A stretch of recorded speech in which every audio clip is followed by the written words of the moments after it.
नमस्कार दोस्तों और हृदय ज्ञान बाय राकेश में मेरे सभी प्रिय दर्शकों का हार्दिक स्वागत है। पिछली बार हमने भगवद गीता के पहले अध्याय के 5वें श्लोक पर चर्चा की थी, जहां दुर्योधन ने पांडवों की सेना में मौजूद कई प्रमुख महारथियों जैसे कि धृष्टकेतु और चेकितान का जिक्र किया था।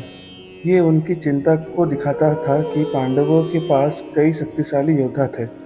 आज हम दुर्योधन के उसी भाषण को आगे बढ़ाएंगे। इस श्लोक में वे पांडव सेना के कुछ और महान योद्धाओं का नाम लेंगे, जो उनकी शक्ति को और भी स्पष्ट करते हैं।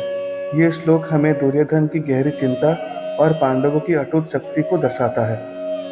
श्लोक: युधामन्युश्च विक्रांत उत्तमौजाश्च वीर्यवान् सौभद्रो द्रौपदेयश्च सर्व एव महारथः। मतलब, साथ ही पराक्रमी युधामन्यु, शक्तिशाली उत्तमौजा, सुभद्रा के पुत्र अभिमन्यु और द्रौपदी के पुत्र भी, ये सभी महारथी हैं। तो दोस्तों, दुर्योधन ने आचार्य द्रोण से क्या कहा? उन्होंने पांडवों की सेना में मौजूद उन योद्धाओं के नाम गिनाए जो उनकी शक्ति का प्रतीक थे। आइए इस श्लोक में वर्णित इन महान योद्धाओं पर गौर करते हैं। श्लोक का गहरा अर्थ: दुर्योधन यहाँ उन सभी प्रमुख योद्धाओं का नाम ले रहे थे जो पांडवों की ओर से युद्ध में भाग ले रहे थे। ये सभी योद्धा अपनी वीरता और युद्ध कौशल के लिए जाने जाते हैं। युधामन्युश्च विक्रांत: युधामन्यु पांचाल देश के राजा द्रुपद के पुत्र थे। उन्हें विक्रांत यानी पराक्रमी कहा गया है।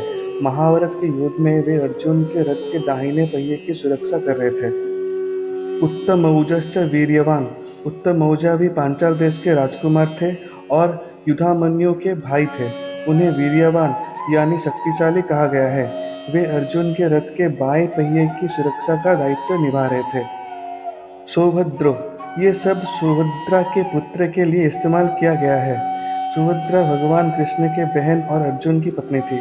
उनके पुत्र थे अभिमन्यु, जो महाभारत के सबसे महान और बहादुर योद्धा में से एक थे।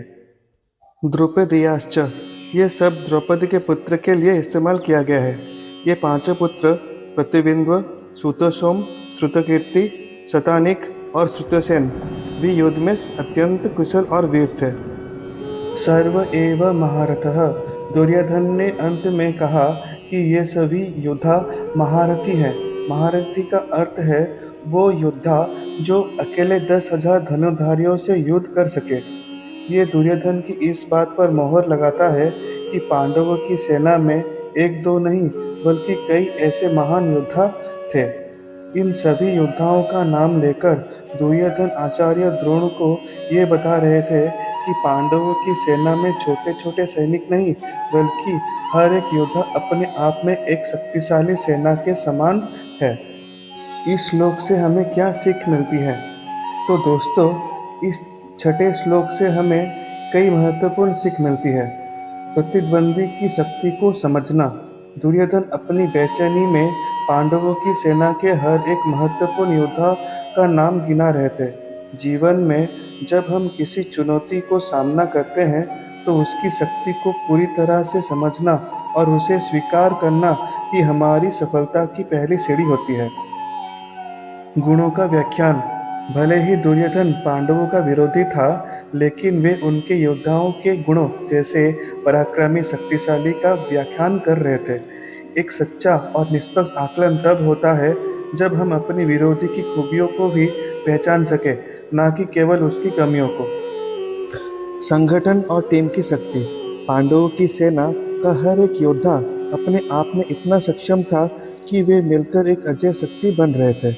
ये हमें सिखाता है कि एक मजबूत टीम जिसमें हर सदस्य अपने क्षेत्र में महारथी हो, किसी भी चुनौती का सामना कर सकती है।